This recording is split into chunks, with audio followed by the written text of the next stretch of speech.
And this is the Mercedes-Benz Rangers postgame show. And on the first night with Adam Fox out, the Rangers were outfoxed. A third period goal broke a tie. Stop it, Stephen. And enough goaltending from Jersey boy Anthony Stolarz was enough for the Toronto Maple Leafs to beat the Rangers here on Garden Ice 3-2. Inside our Delta MSG studios from the Garden, alongside Steve Valiquette, I'm John Giannone. I know the Rangers are going to emerge from tonight frustrated because that's the fewest shots on goal they've allowed in a game this season, only 17. It was a night where they had a chance to regain some ground that they lost last night, and it didn't happen.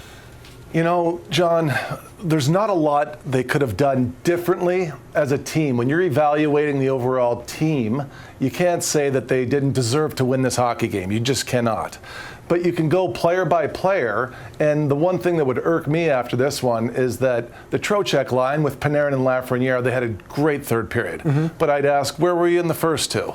And for Shesterkin, he's your bedrock. He's got to be outplaying every goalie 200 feet away in every game for the Rangers to go what I believe is going to be 17-6 to get in. Wow.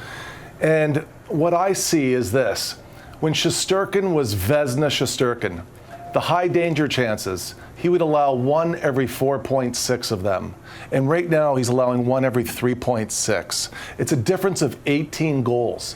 All 3 goals that Toronto scored tonight, they were all high danger.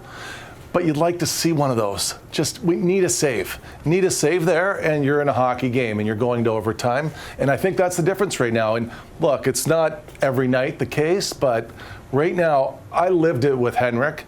He would go on these massive runs with 25 games to go, and you'd just be sitting there and be like, I remember going home after these games, my wife would say, you're playing tomorrow? And I'd say, honey, do you have any idea who I'm playing with right now? Like, there's no shot. I'm not playing till next year. Exactly. Yeah. But you see that in it. And I want to see a little more dog in Shesterkin because he's got to squeeze out a save there. Yeah, that 17-6 prediction, by the way, that takes into account the Rangers have the second toughest schedule in the NHL down the stretch. Let's begin the post-game reaction to this 3-2 loss to the Maple Leafs. Inside the dressing room, Michelle Gingras speaking with Vincent Trocheck. It felt like you guys had a lot of momentum this game. Just from your perspective, where did you feel like maybe if things went wrong or where it got away from you?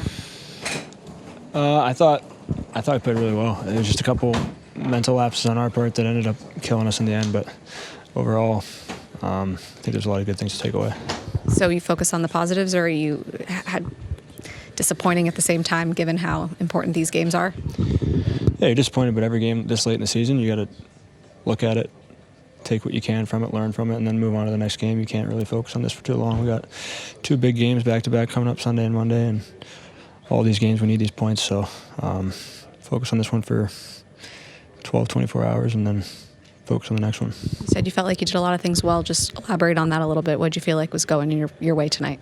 I thought defensively we played great. We didn't give them a whole lot other than the 2 mental lapses changes and just mental breakdowns, mental lapses. Other than that, I thought defensively we really kept them out of the D zone for the most part. Held them to, I think, 15, 16 shots.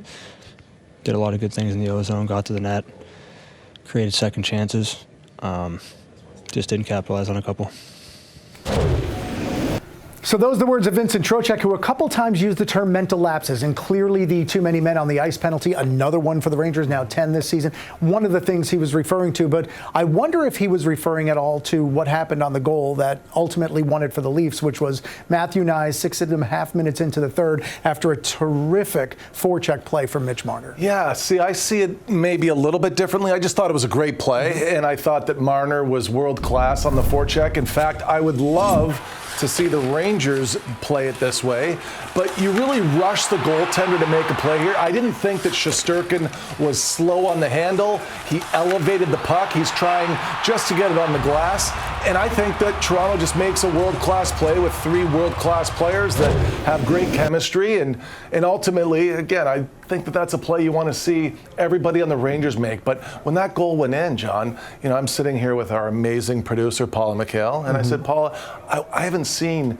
Panarin do that before, or I'm going through all the guys and I'm like, that kind of hurts, because it's nice to see the star players do it, and Marner made an all-star play. Yeah, he sure did. 22nd of the year for Matthew Knies. That gave the Leafs the win. They're now 26-0 when going into the third this season, 40-0 dating back to last year. But it didn't look like it was going to go that way, especially when you consider what happened early in the third. Rangers go shorthanded, but they get a shorthanded goal from Will Cuylle to tie the game. Before we get to the video, one thing that I think you remember from when Bobby Holik was here, he said that if Bobby Holik is your first-line center, you don't make the playoffs. But if Bobby Holik is your third-line center, you win a Stanley Cup, right? And I've been thinking about that a lot with this group, because Cuylle again makes a big play. But when you go through the lineup night after night for the last 3 months, it's typically been the headlining story of either third or fourth-line players.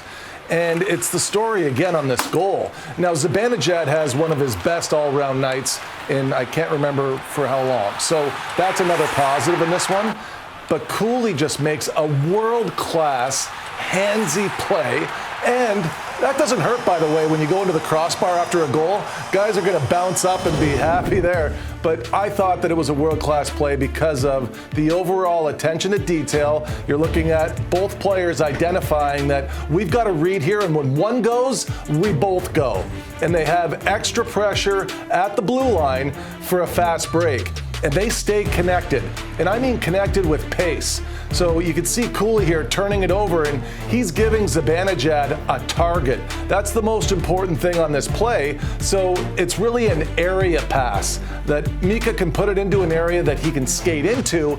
And why is that important? Because you can shoot it right away, or you can get it across the Royal Road. And the more that you move the goalie, the more that you open him up. But for a big man like Cuylle, being able to have hands like that at top speed on the penalty kill, this guy's really making a name for himself. That's a great breakdown of how that goal was scored, powered by CDW inside our film room. 16th of the year for Will Cuylle, his second shorthanded goal. Let's hear from Cuylle after the game with Michelle. Assuming that was on your shorthanded goal, just what you were trying to see there. Can you just take us through it one more time? Yeah, it was a good play in the D zone. I forget kind of what happened. We broke up the play, and then just saw Mika skating up, and I tried to catch up, and he obviously made a really nice play to me. Overall, a lot of positives to take away from this game. At least that's what Vince was saying. But how do you kind of couple that with the disappointment, knowing how important these games are right now? Yeah, it's tough. Obviously, felt like we deserved a better result tonight. I think we outshot them 2-1. So Stings obviously did a lot of good things, like you said, but some bad breakdowns, and we need the 2 points, especially this late in the season where we're at in the standings, so it obviously hurts. So here's how the standings look. This was the only game in the Eastern Conference tonight, so the standings are as they were before the night began for the Rangers. They still have 62 points. The Blue Jackets and Red Wings still have 66 points. So the Rangers remain 4 back of a playoff spot, and next up for them is Sunday against the Nashville Predators. Meanwhile, the Maple Leafs you see there on the left side of the screen vault back atop the Atlantic Division by 1 point over the Florida Panthers. And as you see there, 23 games remaining for the Rangers, Steve, and nobody thought they were going to go 24-4 down the stretch. But, when you have nights like this, as Will Cuylle said, we deserved a better fate, was his quote. You outshoot the opposition 2-1 margin and you don't win.